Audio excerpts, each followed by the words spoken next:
Hello, this is Father Bill Watson, and this is a question for our YouTube channel, Ask Father Bill. And the question was, do you believe in Marian apparitions? And I said yes, and this is the second apparition that we are covering in this series. One of the apparitions that I only learned about in the last few years took place over 400 years ago in Quito, Ecuador, named Our Lady of Good Success. The apparition of Mary was given to the mystic Mother Mariana de Torres. The Spanish word suceso has been handed in the apparition's name as success. In fact, it means event. So the proper provenance is Our Lady of the Event. Most of the material in this report is from my good friend Ted Flynn and his website Signs and Wonders, and the many websites and videos for this apparition that you can find on YouTube. With the orders of male clergy arriving in the New World, the female orders soon arrived from Europe to teach, care for the sick, and perform corporal works of mercy. It had only been 84 years since Columbus made his maiden voyage when a brave order of nuns called the Royal Convent of the Immaculate Conception settled in Quito, Ecuador, to establish a physical presence of sisters. Mariana de Torres, a brave, faith-filled young girl of just 13 years old, originally from the Basque area of Spain, traveled to Quito, Ecuador, with the 5 founding members of the religious order known as the Conceptionist Sisters. The young Mariana had made her first Holy Communion at age 7 on December 8, 1572, and accepted her vocation. The young Mariana became a solemn professed nun at the age of 16 on October 4, 1579, amidst circumstances and times foreign to us today. It was prophesied that Our Lady of Good Success would become more known in the latter half of the 20th century, when some of the prophecies regarding the moral decline of the West were to transpire. Sister Mariana had mystical experiences at a very young age. Often she would be found prostrate in front of the tabernacle in adoration. God, it seemed, had chosen Mariana to fulfill part of his own divine plan, and as the Blessed Mother had once done, she said yes to it. Her family endured extreme hardship. A fire destroyed their local parish church due to a careless sacristan. The family home being next to the church was also badly damaged, reducing them to migrants as they fled to Santiago and Galicia in western Spain to continue their lives. From the port of Galicia at the unimaginable age of 13, Mariana left home for Quito, Ecuador, boarding a ship with her aunt, the 33-year-old abbess, Mother Maria de Jesus Taboada. All 5 professed nuns that founded the convent in Quito were on that ship. The first convent of the Conceptionist Sisters was formally established in the city's main square in 1577.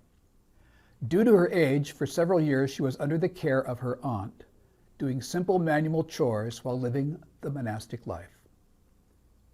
Here is where she began to grow in sanctity and devotion to the will of God in her life. The mystical became normal with visions and words of knowledge.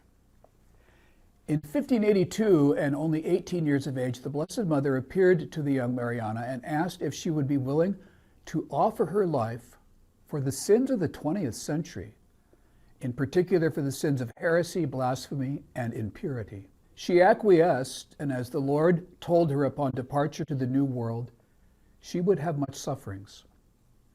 Mother Mariana suffered as a victim soul, as many others prior to her and after her, for the expiation of sin or the conversion of another. It's self-sacrifice. On February 2nd in 1594, as Mariana was praying to the Blessed Mother under this title of good success, she was granted the singular privilege of an apparition of Our Lady. Mary said, "I am Mary of good success, whom you have invoked with such tender affection. Your prayer has pleased me very much. Your faith has brought me here. Your love has invited me to visit you." Our Lady told Mother Mariana of the terrible times in the future when some of these prophecies would take place in the mid-20th century. These prophecies spoke of the corruption, oppression, and unavailability of the sacraments. She spoke of the crises in the church, particularly in the clergy.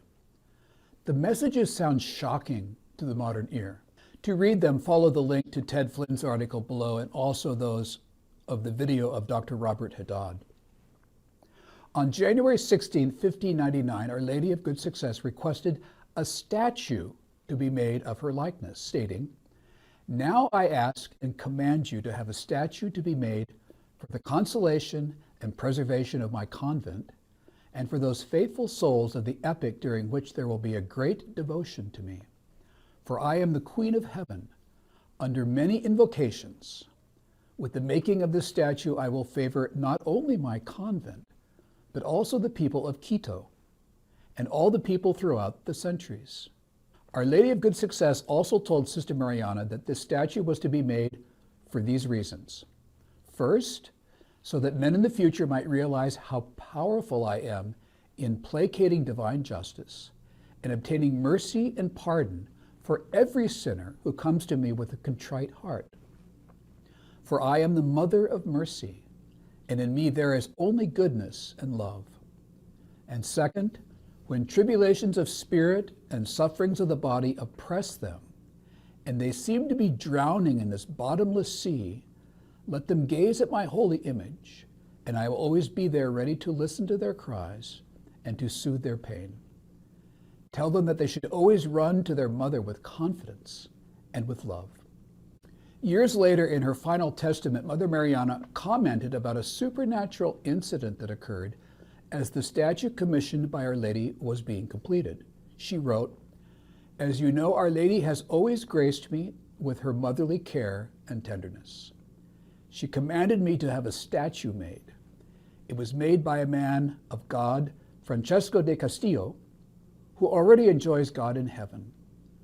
On the day that he planned to give it his final touches, God, out of the special love that he has for his beloved convent, so disposed that the beautiful statue should not only be finished by angels, but that they would perform a marvel of marvels. When Francesco, the artist, went to continue his work, he saw that the outer layer of his carving was lying on the floor. He gave his assurance in a sworn written statement that the statue's features were not the way he had left them the previous afternoon, and that he was not responsible for the completed work and the painting of the statue. The Bishop of Quito at the time, Salvador de Ribera, certified the miraculous fact of the statue's completion on the official document.